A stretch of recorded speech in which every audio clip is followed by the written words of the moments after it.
Why do we even hire people? We hire people to do something, to produce some kind of output. And if you're hiring a contractor, that's defined in the scope of work in the contract. And that's the definition of an output. But when you're hiring an employee, we often just say, well, you get good people on the bus and everything's going to be fine. But what does that mean? 1, 2, 3, 4. Welcome to the Small Business Mentor podcast, where we shine a light on the black holes of business growth with your host, Alan Pence. In each episode, we explore the leaps and bounds entrepreneurs make as they push their businesses beyond the 1 million mark into the realm of professional sustainable growth. Stay with us as we navigate the journey from brute force to finesse. Welcome to the Small Business Mentor podcast. Today we have a very special guest, John Seiffer, known as Better CEO on X. And we're like the old guys of small business X, right? Like all these young whippersnappers who are out there hustling. And John is a CEO coach, extensive experience. We're going to talk a lot about it today. Just wrote a great book called Output Thinking. And we're also going to go through his model of the phases of company growth. John, welcome to the podcast. Great to have you here. Thanks for having me. So the first thing I wanted to kind of dive into, John, when I was reading Output Thinking, you tell the story of, I don't know if it was your first business, but this video rental business. And so I feel like these hustlers, these Twitter bros and small business, they have not understood like what an 80s hustle was like. So they don't even know what a video, VHS cassette, maybe a Betamax too, is even. I mean, I consume them, but I was not in a position to sell them at that point. But why don't you tell just like quickly the story of how you built that? Because I thought it was such a cool Twitter thing. There was no such thing as ETA back then. And yeah, businesses got bought and sold, but Entrepreneurship through acquisition, if you don't know ETA. so I just started companies and figured out how could I make money and how could I be profitable as soon as possible. And this was actually a company I started with a buddy of mine. He had a small video store. Video stores before Blockbuster were very, very tiny. And an apartment complex across the street said, can we rent a bunch of movies by the month and we'll offer them as a freebie for our residents. They can borrow the movies for free and you change them out every month. And this guy said, sure. And he and I were talking. We said, well, this is a business. We could scale this. You be the sales guy and I'll be the investor. I'll put money up when we need to buy a bunch of new movies. These were VHS tapes at the time and they were expensive. They were brand new. They were $80 or $90 a pop back then. So we started this thing, and like most startups, small businesses, it took way longer than we thought to cash in, and it was a long sales cycle. We had a little disagreement about how systematic sales should be. So he didn't have any money to buy me out, so I bought him out and thought, what the hell have I done now? And it turned out it actually worked. How did you finance that? I had some money and I had some other businesses going on. I was a freelancer at the time doing some stuff. And it turned out it was a long sales cycle in the apartment industry. They were slow to pick up on these kind of newfangled ideas. But eventually, after about 2 years of not taking any money out of it, it started to work. And we had basically a warehouse that we sent movies around the country. So when properties had 50 movies, and every month we would send them a new set and get the old set back. And so it was like this warehouse of Netflix before Netflix, when they were selling DVDs, but before they did the programming and all that stuff. So you basically were running like a VHS version of Netflix, almost, right, for apartment building. Exactly. Although people couldn't choose what they wanted, we just picked. And the reason we did that was because the newer ones were more expensive and we got to recycle them for a long time. And that's how we were profitable. Do you remember like what the most popular movie everybody wanted was? Or it just depended on the week, but like we had all three Godfathers, and then later on we did go to DVDs, and like all the Harry Potter movies were popular, and we basically bought whatever was most popular at the box office. That's amazing. So I mean, basically you saw this new kind of form factor. People wanted it. There wasn't like going out to the video store. I remember doing that. It was a pain. So just like having it in the apartment building is a nice little amenity. Yeah. And the thing about the apartment business is apartments are like graded. There's A+ apartments, there's Bs, there's Cs. And this was a very reasonably priced amenity. So the C properties wanted it because they couldn't afford any other fancy amenities like weight rooms and stuff like that. And the A properties wanted it because they needed to have everything. So we were kind of everywhere until the market changed. The market changed around the early 2000s because interest rates came down and the renters at the high end properties were buying houses. So that put a pressure on the rents. And then as those rents came down, people in the B properties moved up to the A's and that put pressure down. So people were starting in the industry, were starting to cut costs. And that's when our growth flattened. And at the same time, movies went to DVDs, which became cheaper. So you could buy them at Walmart for 20 to 25 bucks, which is what we ended up doing. And then what we found was there was this cash crunch in the industry. I thought it was because DVDs were cheaper because I'm a cheap guy and I would have bought it myself. But that really wasn't the case. It was this other thing. And then I saw the internet coming and I'm like, oh, everybody's going to get movies over there. I didn't know phones at the time, but I knew the internet. And that didn't happen. And that's why I don't own the business anymore. But it took way longer than I thought for that to happen and to affect the business. Okay, well, cut to the chase of that story. I moved away from the company after about 2 years because the company was in Texas and that's in the South and Southwest is where our customers were. I wanted to get back to the Northeast where I'm from, where they had 4 seasons and all that stuff, just personal lifestyle choices. But it didn't make sense to move the company. So that's where the systemizing thing that we can get into got started for me was how do I replicate myself this? And at the time, the internet wasn't what it is now. They would have to overnight me data tapes so I could see what was going on in the computers. And it took a long time before I could actually log in and see that stuff live. So anyway, so we move away. I'm running this thing long distance. And I got to where I didn't have to work that much unless there was an issue, real big problem. But once I got things pretty much systemized, I wasn't working that much. And that's where I got into coaching. Meanwhile, my wife had taken over the company because she's a better schmoozer than I am. And as things slowed down, I said, what's really going on here? And I said, why don't you run this thing and start to go to the association meetings and get to hobnob with people? And she was great at that. And then she helped figure out what was going on. As it started to slow down in 2016, we hung on till 2016 and we lost the lease at our warehouse. We'd been there for like 17 years and we were down to 2 employees. And the last year we were running it, they were the only guys that made any money. We we just kept it running for them. But when the lease was up, we had 130 customers actually paying us. And as an entrepreneur, I'm like, I just can't shut this down with 130 customers. So we figured we'd maybe get another year out of it, but we couldn't find a place that would give us a lease for a year. And it didn't, like I said, didn't make sense to move it out of the Southwest and all this stuff. I have a son who's in Colorado who loves to ski and does whatever he needs to do in the meantime. He's a great salesperson. He does some consulting. He picks up gigs so he can be on the mountain. I said to him, if you can find a place with a flexible lease, you can take this business. You can do what these 2 guys are doing, make all the money they're making part-time and have this thing. He said, sure. I said, you could probably get a year from it. He kept it going way longer than that. He was down to this one account that had 9 properties. By this time, he had moved it into his house and he was working like 1 day a month, making a little money, whatever. So at this point, he had this house in Leadville, Colorado, which is 10,000 feet elevation, the highest elevated incorporated town in the country. And there's a lot of pressure in the rental market because of vacation homes and Airbnbs and that kind of stuff.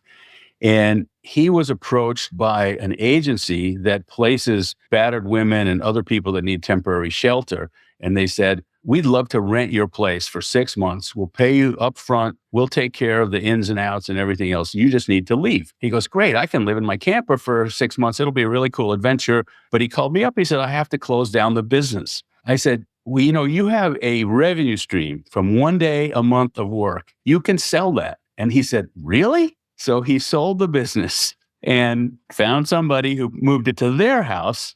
And this woman's running this thing. And about a year ago from now, so this was like September of 2023, I think, I read that Netflix, that still had a DVD by mail program, and they were shutting it down. I think this was September of 2023. And so I called up Jamie and I said, is video rental still going? He goes, yeah, the woman I sold it to is still running it. I said, great. We have outlasted Blockbuster and Netflix and it's still happening. Oh my God. That is amazing. So this company was around for like 40 years, 30, 40 years? I had it for 25. So we started in 1991. So you can do the math and figure out how long it's been going. Wow. And it was pretty profitable at one point, right? It was very profitable. And it was your main business, or did you own a bunch of other? It was, yeah, for the longest time. And it was really how I learned a whole lot of things. One of the things I learned was when we stopped growing, the cash started flowing because I didn't have to invest in new properties. And I'm like, well, I can't ride this forever, but I'm going to ride it while I can. Looking back, what I wished I had done, if I had been big enough in the early stages when it was still VHS tapes, I would have approached Blockbuster and seen if they wanted to buy it, because what we had was a revenue stream for the tapes they didn't need after the first week or two of the new releases. I don't know if you remember Blockbusters. On the new release day, there would be 20 or 25 copies of all the big important movies. But a week later, they were down to 3 or 4 copies because they didn't need them, that many of them, and they sold them to people like us. But they didn't have a revenue stream for those. And if I had been bigger and known what I know now, I would have tried to sell it back then. Wow. So there is something to that. Like I was talking to a guy, his family owned a local newspaper that was very profitable, and they eventually sold it. And maybe 5 years ago, maybe so well after the downturn, right? And the person who, I guess some group had been pursuing it for a long time. And this, I think it was a broker, showed an offer for $200 million in the 80s to buy this paper. And I think it sold for like 25 million. And so like sometimes it's better to like, don't hold on to everything forever. That's like my thing to the holdco guys, right? Like sometimes it's better to sell. As a coach, I have a very interesting relationship with that word better, because if you own the company, it's what you want, not just the money. It's the lifestyle, the things you do at work. What I found is I talk clients through, what do you want from the business? If the business were a genie and you asked it for wishes, what would you ask for? So money, everybody wants. Most people want time away from the business. They want a schedule that allows them to work less, and they want work that they love. And then those are the 3 universal ones. And then now with the internet, what it is, more people want to live in places that they want to live. That's a 4th one. And then there's about 20 other things that I've discovered that are not universal. Some people have a mission that they want their business to do. Some people want to leave as a legacy for a family or for other people. Some people, I was talking to 2 women one time who were partners. One of them said, I want to be famous. And the other one said, I don't. Well, your business can make you famous if that's what you want. And here's what my take on it is, those things that you want will drive your business decisions, unconsciously or consciously. You're better off bringing them up to the conscious level and saying, yeah, I'm going to build this company the way I want. If you want to travel, you're going to build a company very differently than if you hate to travel, just that kind of stuff. Yeah. Like I say, the great thing about business ownership to me is that you have the opportunity to architect your life how you wish. You don't have a guarantee of that, and you have to work really hard and do smart stuff to get that. But it's probably the one profession, I mean, I'm sure there are others, but where you can really do that if you do the right stuff. So that's a perfect segue into the model you built called the Stages Checklist, right? And we will put this for those listening on the podcast. We'll put this in the show notes. If you're watching, we do put this up on YouTube. So I want to see if I can share this. Why don't you take us through how that works? So I've been working since the mid 90s, actually, when I got into coaching. I've been working with business owners, privately held companies, and helping them get what they want. And then I read a book by a guy named, I think it's David Brown. Brown is his last name, called Exit Planning. And he goes over, when he's talking about the wealth that's in a company, he says there's 3 stages. One is the owner is hands-on, head down, and there's not very much wealth in those companies. The next stage is head up, hands-on, and then the 3rd stage is head up, hands off. I may have those a little bit backwards, but I took that and said, wow, that's a really great distinction between what I've seen. If you look at the company's growth, not in terms of revenue, but in terms of what does the owner or the person at the top mostly spend their time on.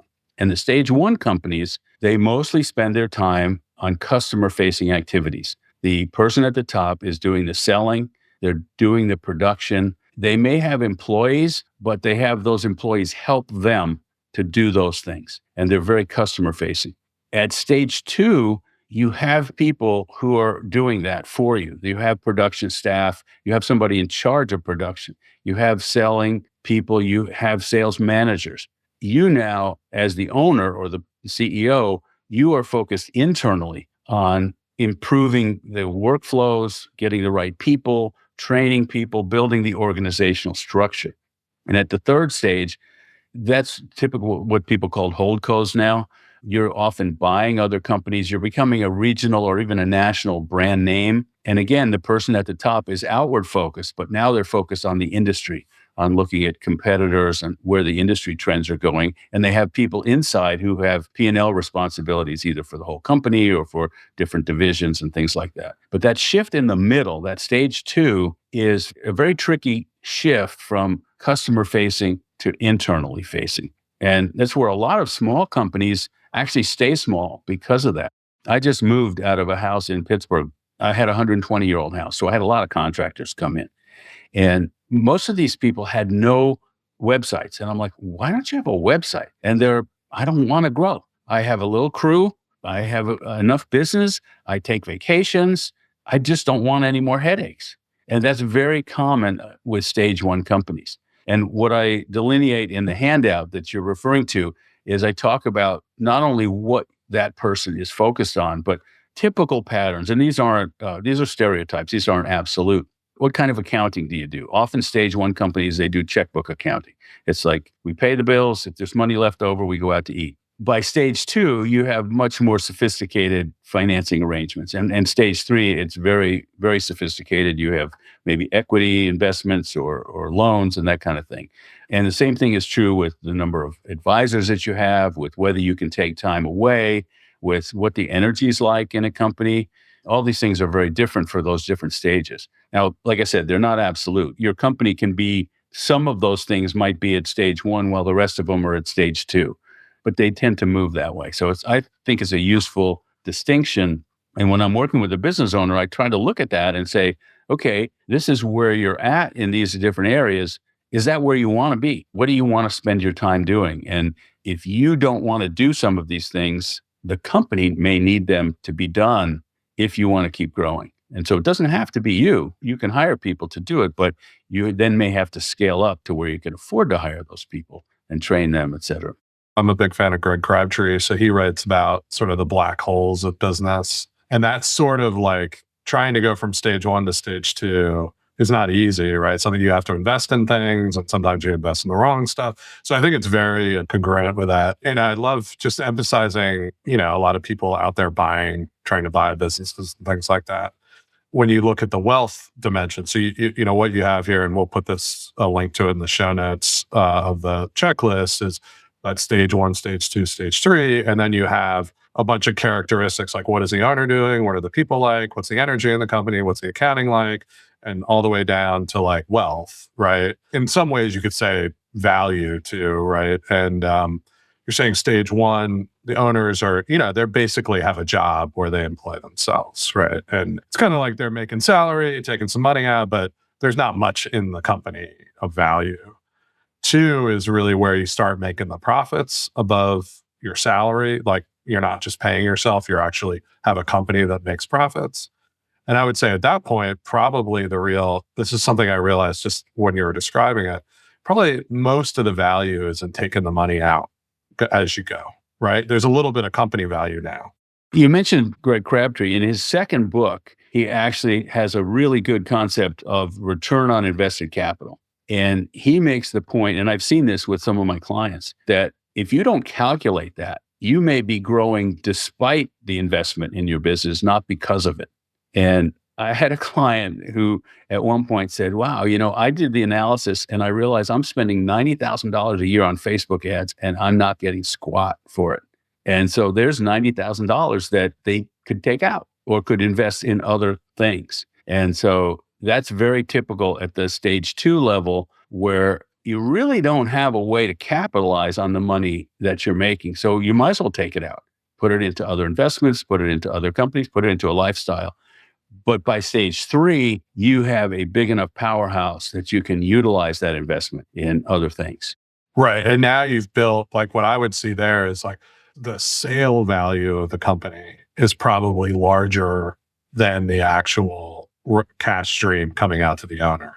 And so, not that you shouldn't take out money or something, that's choices, but the overall enterprise value has now become larger than the year to year cash flow kind of thing. So it's a shift from like, hey, I got a salary, now I got an asset that produces some wealth, and now I have an asset that's really saleable at a premium price.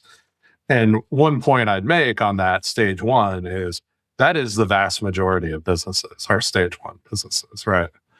So when we're talking about the silver tsunami, right? I mean, even your own coaching business, right? Good example.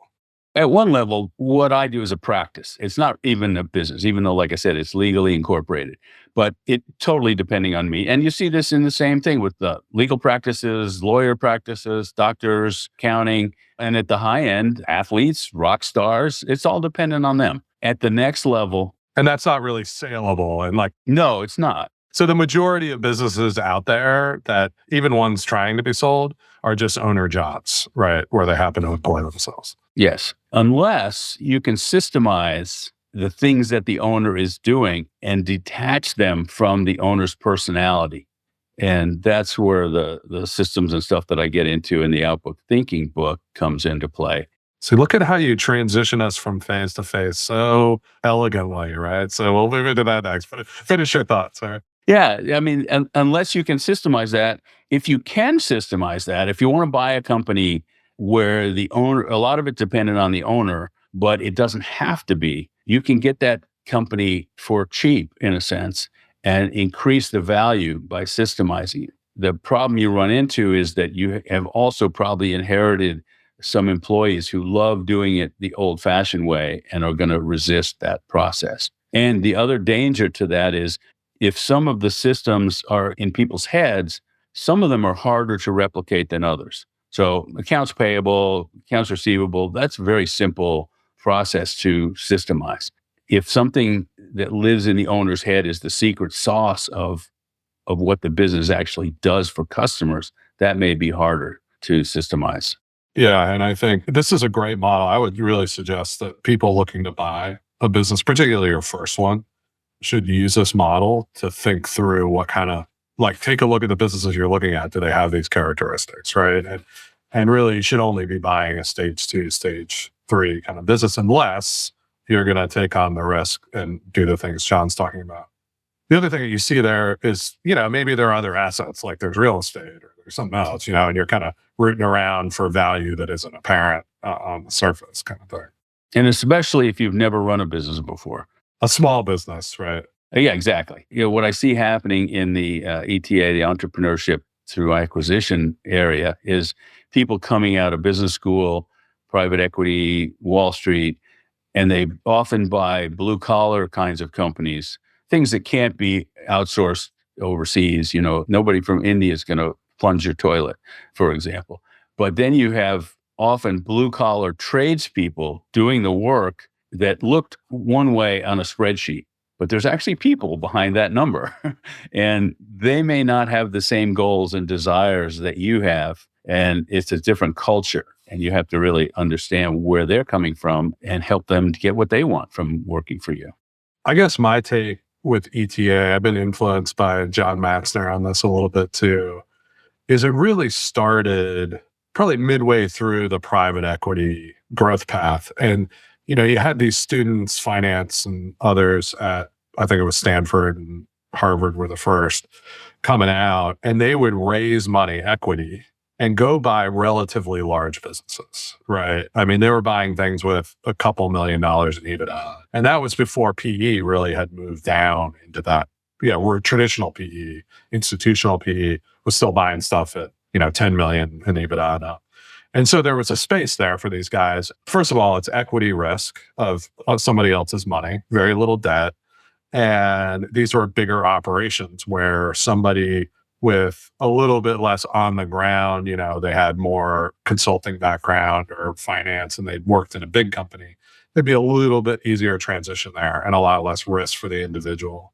That is now transformed into someone coming out of a program using SBA debt, personally guaranteed, to go buy something that makes 600K a year in SDE, so it's seller's discretionary earnings.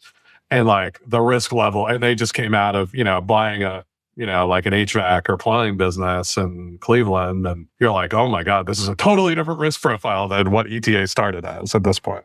Indeed. And can look good on paper, but there's very little margin of error in a company that small. So much owner risk. I have actually become a big proponent of, first of all, I think you can build some of these businesses yourself. And I think there's some guys on Twitter who talk about that a lot. And number two, why don't you go work I would go work for like Permanent Equity or Chenmark or Tim Ludwig's fund, and try to go work at the fund, work at a portfolio company, and get some operational experience in one of these businesses at a C level. Or, you have insight into the real operations. You're not just the plumber, right? And then, by the way, they're great backers for this as well. And then go buy a business. Like really go in and do this. And I feel like everybody wants to go to like, I want to go past go and I just want to get it. And I just think the risk level is crazy. I agree. And I think that the two things you should do, first of all, you need to learn how to sell, like boots on the ground, knocking on doors, face to face. How do you convince people to buy?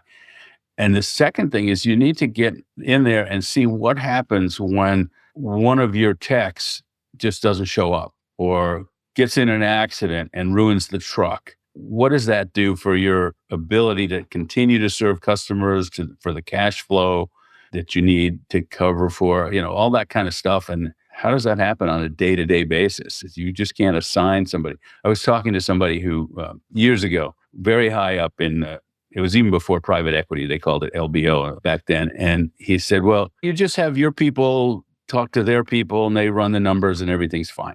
And, at that level, yeah, maybe that's true. But if you're buying something that's, where the boots on the ground matter, it's very different. Well, I would say also walk into an entrepreneurs organization chapter or event and see what the people are like. They're all salespeople. These people don't know anything about finance. That's why Greg Crabtree exists, right? So they don't know their numbers. They don't know process improvement. They know sales, right? So look at these smaller companies. They're built stage one going to stage two. They're built off of owners who are probably the most qualified people because they can't pay big salaries to others. You got to sell. That's what's important. And so if you're going to go into some company that's subscale, 5 million revenue, something like that, you better be able to sell and not just be a finance guy. Huge thing that I think people need to think about. So you moved us a while ago before we got on that to starting to think about output thinking. So talk to us about the genesis of the book and I guess, how does it apply to the model, the stages as well? What I realized in working with business owners is that the majority of frustrations came from a disconnect between what the owners expected employees to do and what the employees did. And often that was not because the employees were lazy or trying to cheat. There were some of that, obviously, but often it's because they thought they were doing a good job and the owners didn't think that's what their definition of a good job was. And I took a step back and I said, why do we even hire people? We hire people to do something, to produce some kind of output. And if you're hiring a contractor, that's defined in the scope of work in the contract. And that's the definition of an output. But when you're hiring an employee, we often just say, well, you get good people on the bus and everything's going to be fine.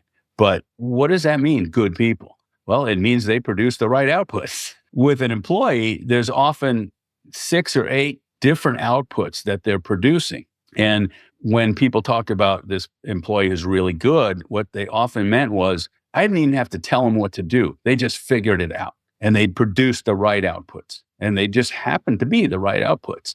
I consider that a grandmother in the kitchen, makes great food, has no recipe.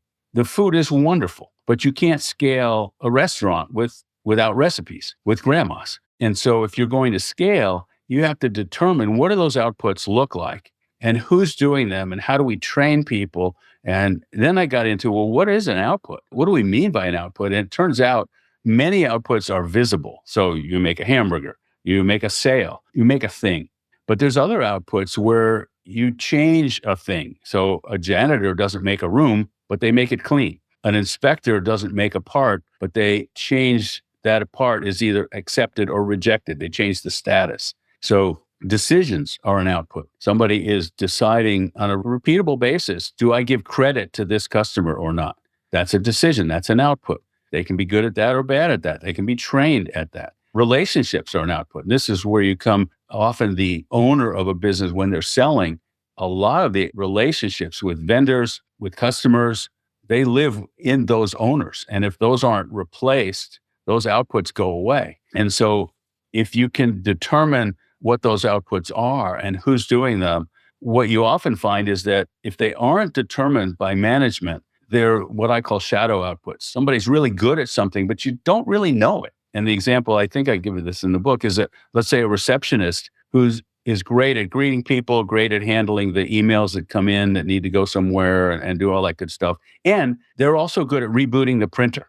Well, that's actually an IT function, but in a small company, they may just be doing it and they're good at it. Or maybe your production manager is also good at proofreading. So they actually look at all the marketing materials before they go out the door. Well, that's an output that somebody needs to do. And if you don't realize that person's doing it, it's hard to promote that person without something falling through the cracks. So by determining what those outputs are and who should be doing them, first of all, it's easier to train people. It's easier to hire people. It's easier to do performance reviews because if you have the outputs defined concretely, a performance review should never be a surprise. It's like athletes. They know what their score is on a day-to-day basis.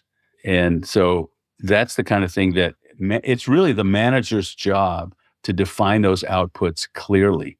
And that's hard to do with knowledge work. If your job is to paint this room, we both can agree when you started, when you're halfway done, when you're finished, the color will be different. We'll know. But if your job is to do a market analysis on one of our competitors, and I say, well, go do this for me. You go, great, I'll do that. I have in the back of my mind what I mean by that. Do I mean do a 10-minute Google search and come back to me in 2 days? Do I mean hire McKinsey to do a $250,000 program with secret shoppers and photographs? I don't know. You don't know. But I have this in my head. If I haven't explained it to you, you're not going to do what I consider a good job. And that can be a problem. So how do you, I run a knowledge business, so I'm very curious. How do you handle this? So there's a couple of ways. One is I talk about the elves. There's a children's story of the shoemaker and the elves where this guy's laying out all this leather on he's cut it out. He's going to put the shoes together in the morning and he goes to sleep and the elves come in the middle of the night. They put the shoes together and they go away. And he wakes up and he goes, oh my God, the elves have been here. Well, how did he know? He saw that the shoes are now put together. So one example I say is if your people came in the middle of the night, did their work at midnight and went home before you got up, how would you see what they did? That's a way to describe the outputs. Another example is how would you describe the outputs of somebody who's really good at this job compared to somebody who's just mediocre, who's decent, not somebody who's terrible, but somebody who's decent compared to somebody who's great. And a third example is if you were hiring a contractor to do this, what would be the scope of work that you would define where you'd say, wow, they really did it. I'm happy to pay them. And those are some exercises that you can go through to delineate what you mean by knowledge work. So really, this is kind of a way when we talk about documenting processes or improving the operations of the company, this is sort of right in that zip code, right? Because a process has to produce an output. Right. So outputs are produced in two ways. They're either produced by grandma, who's got intuition, experience, or they're produced by a repeatable system. And you start with documenting what the output is. Then you back into saying, okay, what's the system that produces that output? How can I train people to do that? Then you can say, the next step is, how can I assign part of this system as a subsystem to somebody else who might be lower in the food chain or might be offshore, and they can do part of it. And the output of their subsystem feeds into, let's say, me, where I can now exercise judgment. And I don't have to do all the other stuff to prepare for that. So obviously people don't want to do this, right? Because it requires a lot of thought, right? Like I'd much rather just be like, go do the marketing report or, market entry or analysis and just make it really good and not have to like sit there and think. What does really good mean? Yeah, exactly. And in fact, we just kind of did something like this where, and I think, look, the people at McKinsey know how to do this, because what they'll do is a lot of questions up front. How do you, what do you want this? You want that? They have a lot of examples of those outputs that they can refer to. They'll also check in with you regularly, right? To try to force you to come up with it. They kind of have a system of how do I get this out of your head eventually, right? And their business model depends on it, because the work is being done by lower priced people in their early 20s or late 20s. And they have to figure out the sales is probably being done by somebody in their 40s.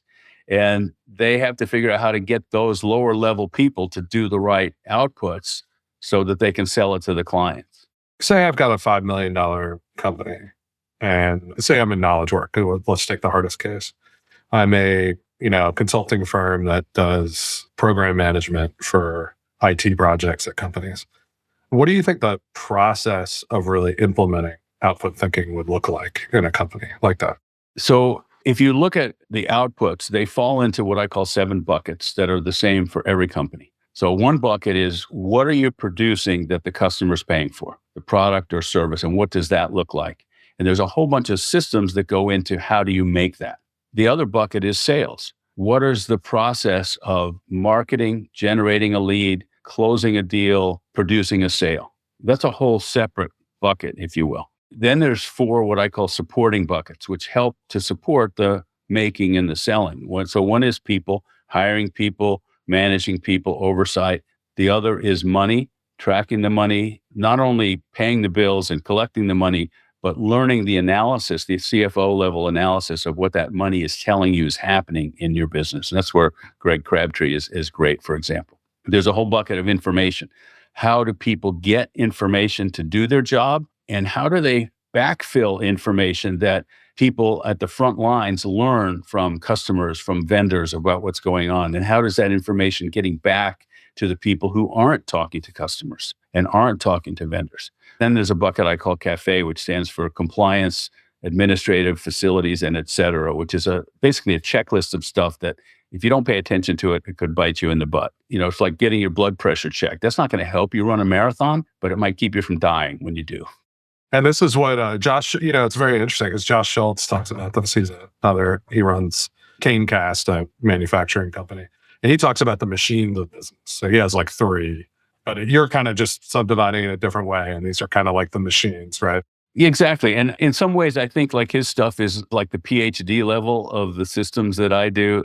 I know I'm getting him on and I'm forcing him to simplify it down because it's a little heady for me, but. Yeah. And then the 7th bucket is scaling the company. So it's the systems that produce, first of all, strategy. Secondly, goals and KPIs and milestones to track your progress toward that strategy. The strategy in a small company actually doesn't change very much. Strategy is basically answering 3 questions. Where do we play? What markets are we in? How do we win? Which is, how do we serve the customers in that market? And 3, what needs to be true in the world for that strategy to work? So back to my video company, what had to be true was that people wanted to get movies through a medium that was in their hands. Well, that changed. That wasn't true anymore. So the strategy didn't work. I either had to adapt or get out of it. So those 3 answers. And in a small company, they don't change very much because you don't have the cash, you don't have the options to move into other markets very often. So I'm in this $5 million company that does work for companies managing IT projects. And I now understand the categories, right? What did you call them? The buckets. The buckets, right, in the system. So how do I go about now being more output thinking based around that? So the first step is to look at the work that you do and the outputs that you produce and figure out which bucket they're in. And say, I actually spend this much of my time selling. And which part of the selling do I do? Do I generate leads? Do I take the leads and close the deals? Do I do both of those things?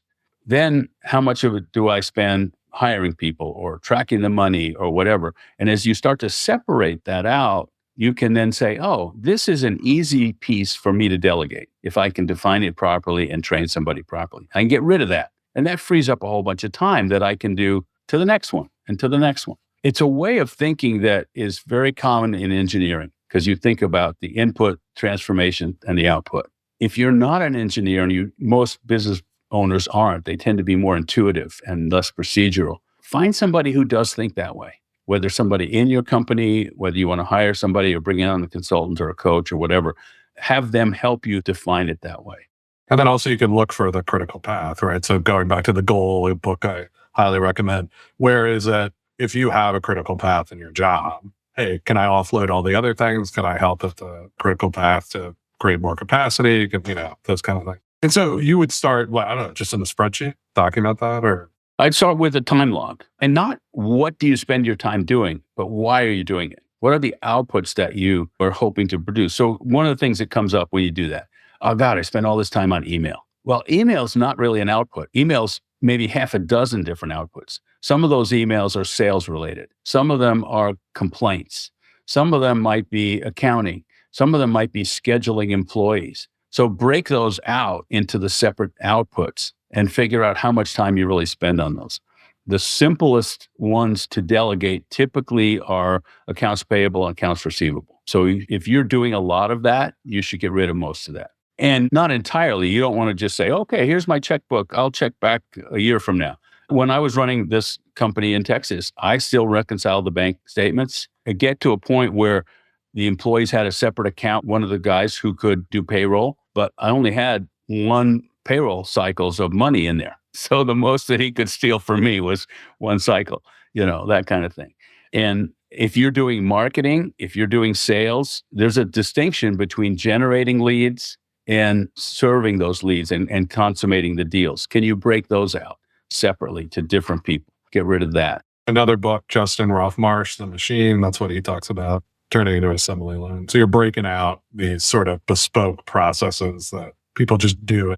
Hiring is another one. If you don't hire very often, you tend to treat hiring like a grocery store, meaning, oh, we're out of eggs, we'll go down and get some. But if you look at sports teams, they don't say, oh, gosh, we need a first baseman. Well, let's put an ad in Indeed and hope we get one.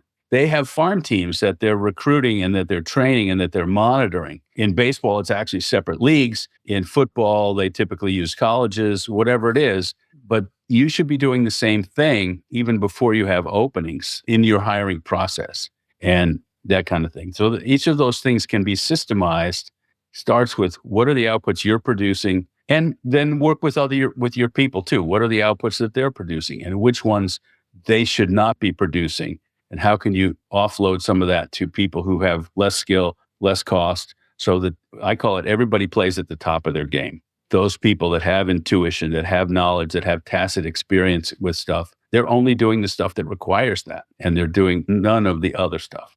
So then you can kind of roll that through the organization. And it kind of feels like, talk to some other people about this concept of digital ops, where you're combining, just buzzword, you're combining offshoring, automation, and maybe some AI now with process improvement, documentation. And so this is a way, those other things are just ways to take the pieces that aren't valuable and have someone else do them, right? You can offshore it, or you could give it to someone in the office. You could automate it if it's possible, but those are just kind of technologies, right? Not the key. And then, be curious, the other thing I've been reading a lot about recently is like the Danaher business system and some other things like that, where, they implement a version of continuous improvement. So how would you do that with output thinking? Would it be like, I'm going to do this every year or every 6 months and look at what I'm doing and then try to make it better? Or any thought about that? The continuous improvement came out of lean, I guess came out of the Toyota process, which became lean. So a system that produces an output, in my view, has 4 steps. There's a trigger that starts it. There's the input, the things that you need to work on. There's the transformation that changes the input into the output. And the output's the reason that you do it. Generally, the continuous improvement happens in the transformation stage. We've figured out a better way to produce that output, either cheaper or quicker or better quality or something like that. And that should be documented. You want to have your documentation to be alive, to be actually, here's what happens in the real world. Not this is what the boss wrote, but this is how we really do it. And every time we make a change, great, improve the documentation so that when you're training somebody else, because if I'm doing work and I want to get promoted, somebody else has to do my work. So they need to be trained. But you don't want to have to tie me down to train them for 3 months. We want to document that as much as possible so that they can be trained quicker and I can move on quicker. Yeah. Well, John, we have gone to our requisite time. This has been awesome. I think I could do this for the rest of the day. So maybe I'll buy your stage one coaching business. It's not worth anything. It's all dependent on me. But I love it. And it brings together like a lot of different strands. So this has been fantastic. And I really appreciate your time. And thanks for being on the pod. Thanks for having me. And if people want to reach out, Better CEO, and then on Twitter, and in my profile is a link tree to everything else I do. Free coaching sessions, my website, a subscription to a Substack newsletter that's free, and the book, of course, Output Thinking. well, I highly recommend that people go do that because this is gold. All right, John, have a good day. Appreciate it. Thanks a lot. Take care. You've been listening to the Small Business Mentor podcast, brought to you by Alan Pence. For more insights on how to navigate your business through its black holes, visit @apence on X.